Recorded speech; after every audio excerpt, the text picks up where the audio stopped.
My family has a little vacation home in Colorado. My parents are avid skiers, which was the motivating factor behind that purchase. The home has been in the family since before I was born. It's definitely showing its age in a lot of ways, but it's also like 40 years old. It's not gonna look new. My dad's had to do a lot of upkeep on the place over the years. It's still in our family today, and it's really on its way out at this point.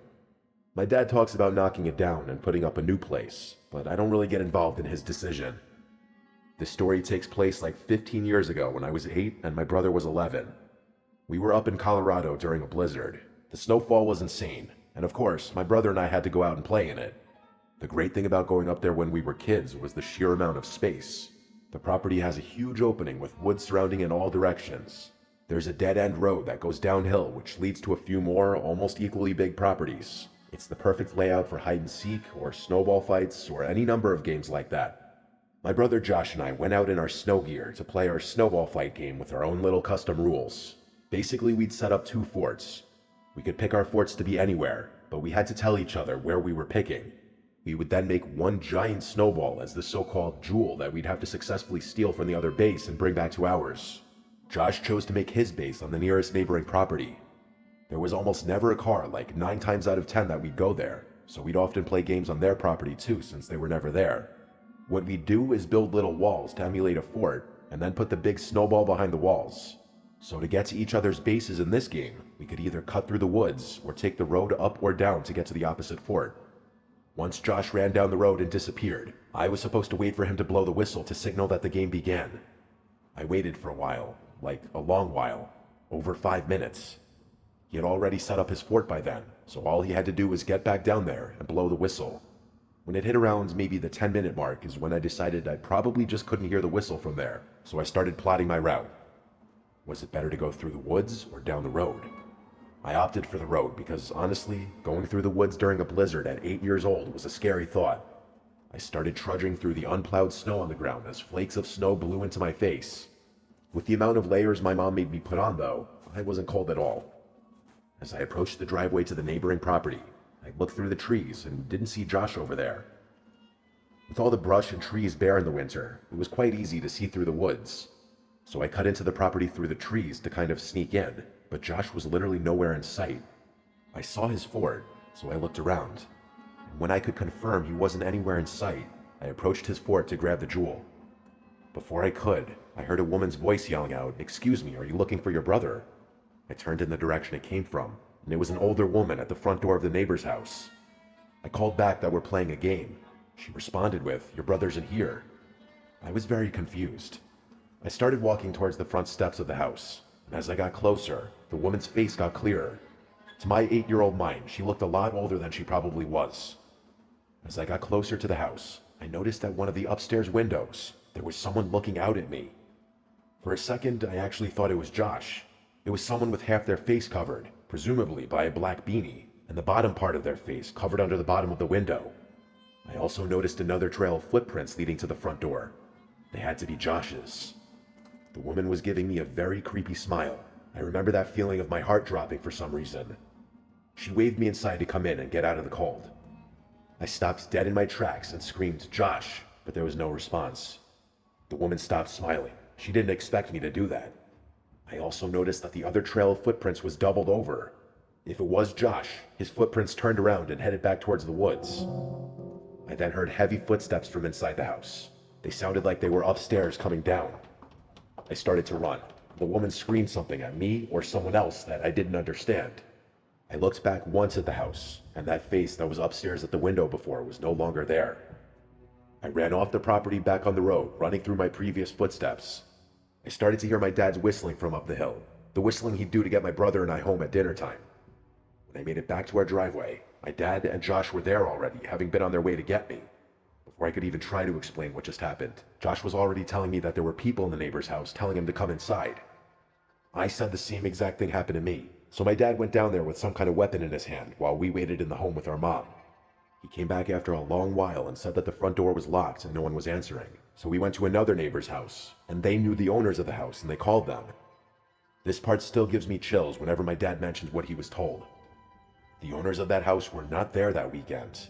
Nobody was supposed to be in the house. The cops were called and everything, and my brother and I did have to speak to one of the officers on scene to describe the woman. After that, we were no longer involved. According to my dad, the back door was unlocked and the house was investigated, which turned up nothing. For this reason, my parents took home any extra valuable things in fear of a break-in while we were gone. After that day, we steered clear of playing on that property, just from the creepiness factor of that memory alone. Thank God we didn't go in that house.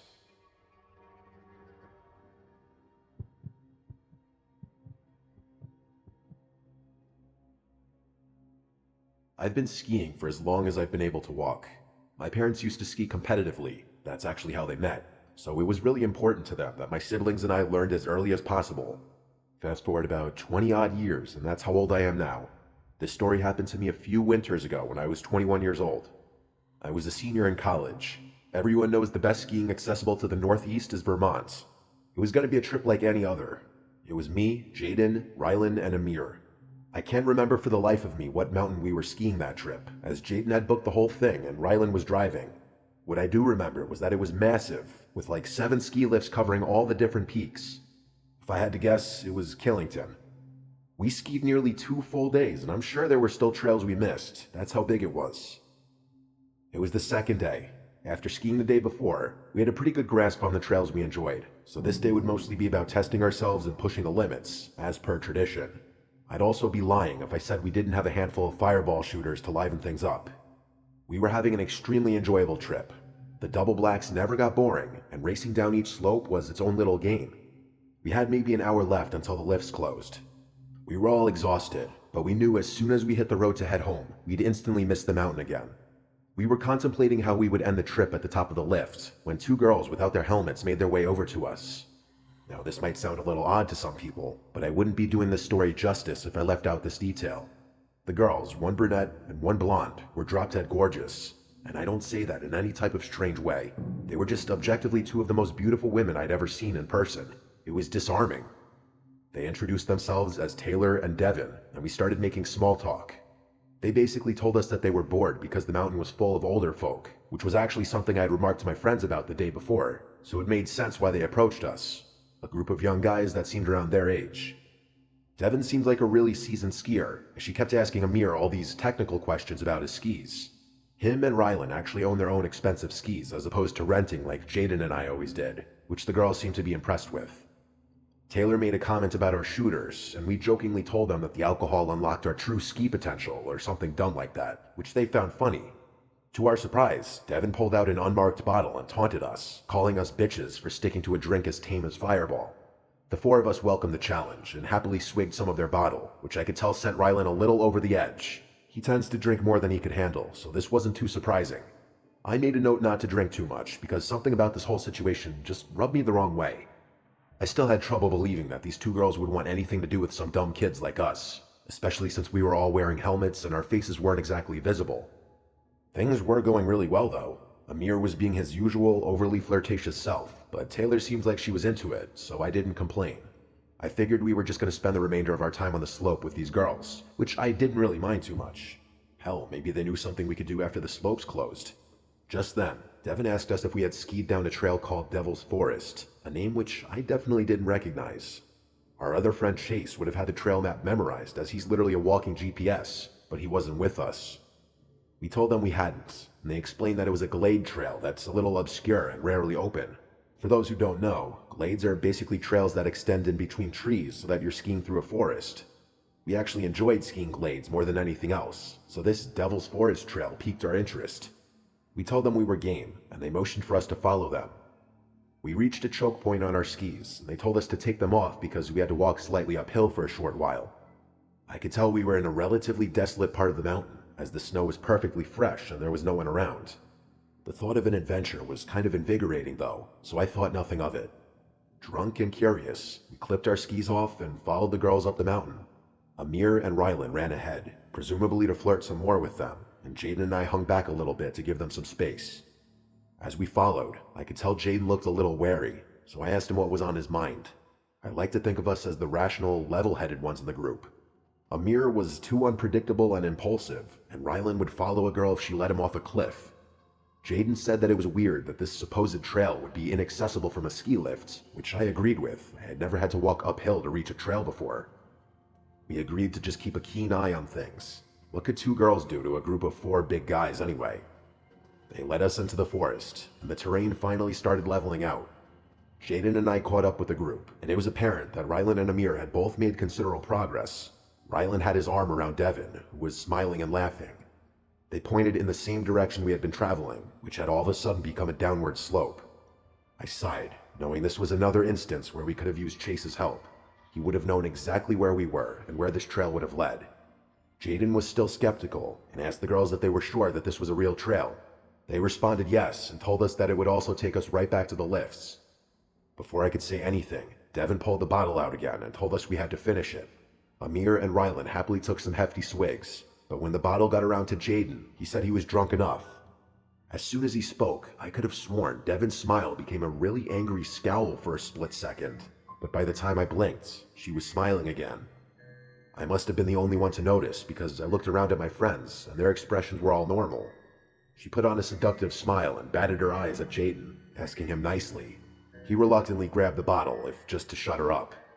By the time it got to me, I put the bottle up to my mouth, but didn't actually drink. Everything about this encounter was triggering alarm bells suddenly in my head. I handed the bottle back to Devin, who put it away. I noted that neither girl drank this time around. It dawned on me that I hadn't seen either one of them drink anything this whole time. I checked my phone, half an hour until the lifts closed. I tried to come up with some excuse for why we couldn't ski this trail, saying that we wouldn't have enough time to get back up and down the mountain to where we had parked. The girls insisted that we'd have enough time and that the lifts were connected on the bottom anyway. Then, without warning, they told us that we were wasting too much time and took off toward the slope, telling us to follow them if we could. Amir and Rylan immediately followed, clearly hoping for a favorable outcome at the bottom. Jaden and I obviously didn't want to, but figured we had no choice but to follow, so that's what we did. I let Jaden lead the way, because after all, this was still a challenging-looking slope, and skiing in the forest is no joke. I'm not sure what I was expecting, but when we made it to the bottom, I was relieved. The four of them were at the bottom of the slope, laughing and flirting like they had been before. Jaden and I caught up with the group, but something was wrong. There wasn't a lift in sight. We were still surrounded by forest on all sides. I sternly asked the girls where the lift was, and they told me to stop worrying and that it was close by. Then they said they'd take us there in a few minutes.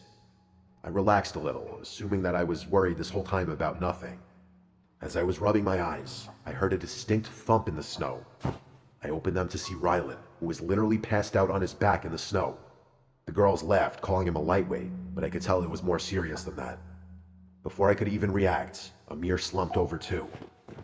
I started freaking out, and I rushed over to them, unclipping my skis. I thanked my lucky stars that they seemed to be breathing normally, but I was beyond horrified. Jaden took a step towards the girls, asking them what the hell was going on. They seemed genuinely shocked, saying they have no idea what was wrong. Jaden took another step before he too passed out in the snow. I stared in shock, still trying to wrap my head around the gravity of the situation. I just couldn't fathom that this was happening to us. My head started spinning, and I was sure that I was next. The girls had stopped pretending by now, and they looked at me like they were waiting for me to pass out. I felt myself getting dizzy, so I sat down in the snow, even though I wanted to stay on my feet. I demanded to know what they had given us. They didn't respond or even move for that matter. I yelled at them over and over again, but they still didn't react. I wanted to get up, but I quite literally couldn't stand. I didn't pass out though. I kept my eyes open the whole time. Eventually, Taylor turned to Devin and said something along the lines of he must have not drank enough. She looked more pissed off than anything. Devin cursed before telling Taylor that they had to go. I was still frozen. After unclipping their skis, I watched them take Amir and Rylan's skis before trudging off into the woods. I had to do something, but my body still felt numb. I couldn't just let them walk off with my friend's skis. I knew they wouldn't be able to move that fast, carrying 2 sets of skis each, especially through the snow. Another few minutes passed, and I started to regain control of my body. I stumbled after their tracks in the snow, but it was actually freakish how far they'd gotten, even with all that added weight. Eventually, I turned a bend and saw them in the distance, way ahead of me. I figured as long as I kept them in sight, I'd be able to track them down. I followed for a couple minutes, and that's when things got crazy. The forest gave way to a clearing, which I could see turned into a road. It must have literally been on the opposite side of the ski mountain, which made sense looking back. That's when I noticed the van parked in the distance. I stopped in my tracks at the edge of the woods. The side of the van opened. Four big-looking dudes stepped out to intercept the girls. The girls motioned for the guys to get back in the van, and one of them turned and pointed directly at me. That's when I realized I was in too deep, and also felt like an idiot for leaving my helpless friends unconscious in the woods. The guys from inside the van seemed to be debating whether or not they should leave or chase me, and I wasn't waiting another second. I started wobbling back the way I came, knowing I'd be able to find my friends on the account of the tracks I left behind in the snow. I found them, still passed out. I figured Jaden had had the least to drink, so I tried shaking him awake first. After a couple of handfuls of snow to the face, he was awake enough to talk. I told him what had happened, still in shock. We tried waking Amir and Rylan up, but had no luck. Jaden and I figured we had no better option than praying those guys didn't decide to track us down, but they never came. I might not be telling this story if they had. We waited about an hour for our friends to wake up, and when they finally did, we told them everything. We had a million questions. Who were those girls? Who were those other guys? What were they going to do to us? It was chilling imagining what could have happened had I not been quick enough to pretend to drink. Best case scenario was that we would have just woken up robbed, but even that would have been horrible. Something tells me that no one would go to those extremes just to rob some broke college-looking kids. Besides, who really keeps valuables on them when skiing? I guess Amir and Rylan's expensive skis were worth stealing, but it still felt like overkill. Plus, how would they have even known that we had expensive skis with us as opposed to renting? Things didn't make sense. Finding the car was hell. Reporting it to the police was hell. The drive back home was hell. The people running the mountain swore they'd identify those people, but we obviously had to get back on the road and couldn't verify that. The police took it a little more seriously and told us we'd be updated should anything come up. I think it even made local news, but it's been years now, and they obviously never found everything. To this day, we have no idea what kind of roofie they even gave us. Nothing online described anything that was so effective so quickly, especially in a moderately small amount. Our best guess was that the substance was a mix of drugs, which makes sense because all my friends were feeling kind of woozy after they woke up. Those girls and whoever else was behind the whole thing were some sick people. I can only hope it was just an elaborate robbery and nothing more sinister.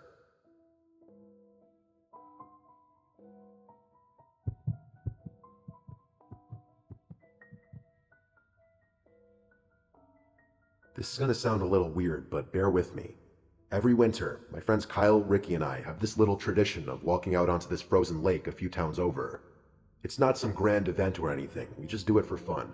There's something about the vibe of being out there on the ice, surrounded by the quiet stillness that feels almost otherworldly. It's just one of those simple things we've always enjoyed. Call us weird, but we can never get enough of the serenity. If you've ever been out in nature by yourself, with the only sound being the gentle patter of snowflakes, you know what I'm talking about. It feels like you've got a piece of nature all to yourself. The photos always turn out great too, which is a huge plus for a couple of edgy guys like us. This happened this past winter. It's April as I'm writing this, so about 4 months ago now. I know what you're probably thinking, but don't worry, none of us fell through the ice. That's not what this story is about. It was snowing pretty heavily that night, which was the main reason we decided to go. It had been consistently below freezing for a couple of weeks too, so we were relatively confident the lake was completely frozen over. I'd personally take winter over summer any day of the week. I bet all my friends would agree. There are about a million reasons why, but one of them is as simple as the snowfall itself. First of all, it's just pretty. What I like most about it, though, is that you'll never find yourself in complete darkness. Even after sunset, the world isn't entirely dark. The light reflecting off the white snow blends day and night, so you're left with this really surreal feeling that doesn't arise from anything else. The moon was also pretty full that night, so that feeling was amplified. Kyle was driving that night. He had a pickup that handled pretty well in the snow, so we just played it safe and let him drive, even though Ricky was usually the one who chauffeured us around. The lake itself is surrounded by a thin forest, so we couldn't actually drive all the way to the water's edge. I don't think forest is the right word. It's really just a cluster of sparsely scattered trees, but it's more than enough to prevent a car from driving through. We parked in a nearby lot and got out of the car. It was freezing out. The three of us bundled up and walked toward the lake. I didn't smoke at the time, I still don't, but Ricky and Kyle both do, so they lit a couple of cigarettes as we walked. I think it was after midnight, but I can't say for sure. All I remember is that there wasn't a soul out there. Not an animal, not a person, nothing. No movement whatsoever besides the three of us. We reached the lake, and as we anticipated, it seemed completely frozen over. The three of us were laughing about something stupid when Kyle picked up a small boulder and chucked it onto the ice, testing its integrity. It didn't even crack, so we took that as an indication to make our way towards the middle of the lake. We obviously didn't go super far on the ice, that would have been careless, but we did venture a decent ways away from the ledge. We were maybe 100 feet out when something caught our attention. On the far side of the lake, near the edge where the trees bordered the ice, something big and dark was moving. We stopped talking immediately. We just stopped in our tracks, watching. Whatever it was large, hunched over, and moving slowly toward the lake. Finally, we realized what we were looking at. It was a bear. Ricky was the first to say something. He whispered, "Is that a bear?" as quietly as he could. I didn't answer. My heart was already racing.